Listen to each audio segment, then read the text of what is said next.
The title for this week's lecture is New Historicism, Rationality is Unities.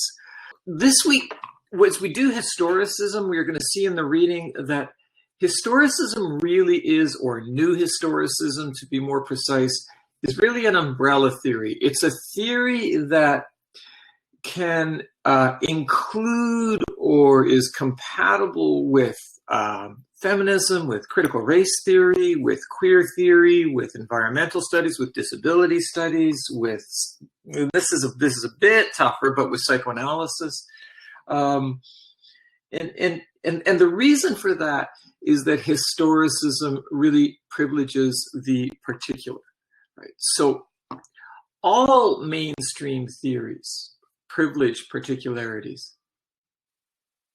Particularities, as we saw, are important in hermeneutics too, but they work with particularities in a way that is slightly different from mainstream theory. But virtually all mainstream theories privilege particularities, specificities, contingencies, heterogeneity, hybridity, multiplicity, right? As a recurring theme, especially in the Rivkin and Ryan introductions, but also in the theories that we have looked at. And so when you do historicism, in some ways you could say that, you know, you're always doing historicism, whatever theory that you're using. So historicism has really become the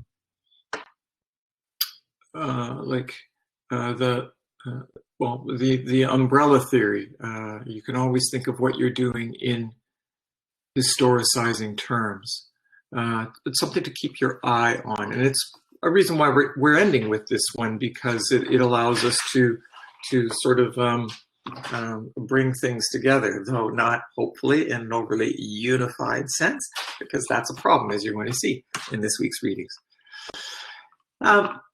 Foucault is one of the big proponents of this kind of new historicism, and he's influential on historical thinking, like Derrida is influential on thinking about texts. They knew one another. They're closely related in their thinking. But Foucault is very much like Nietzsche in the way that he thinks about the past and the way he's trying to preserve respect for particularities and specificities. It's a little bit like Nietzsche with his problem with the way that language does violence to the reality of an individual leaf. For Foucault, the way that we come up with historical categories does violence to what he will call dispersed events. So that's thinking about the Rivkin and Ryan reading, thinking about the short Foucault reading that I'm asking you to do. I'm asking you to read the Norton Introduction to Cultural and Historical Context that appears in a recent edition of the Norton Anthology of Literature. That introduction reads like a new historicist essay, and I talk about that in the reading from Rationality Is this week. Then we're going to apply that to the story Babylon Revisited. The Norton Introduction is indeed an introduction to this particular story. And then we're going to read the story for ourselves. And I want you to see, as we saw with the Purloined Letter, how it really fits new historicist concerns. Again, there's a concern for the nature of rationality. What is rational? What makes sense in this world? The way that that's portrayed in this story is through the bourgeois middle class lifestyle of Charlie Whale's sister-in-law. And we're going to see that that's kind of problematic, very unsatisfying. And we're going to see that the story itself is dealing with the past, trying to get back to the past, or trying to salvage something from the past. So it really does take up historicist themes.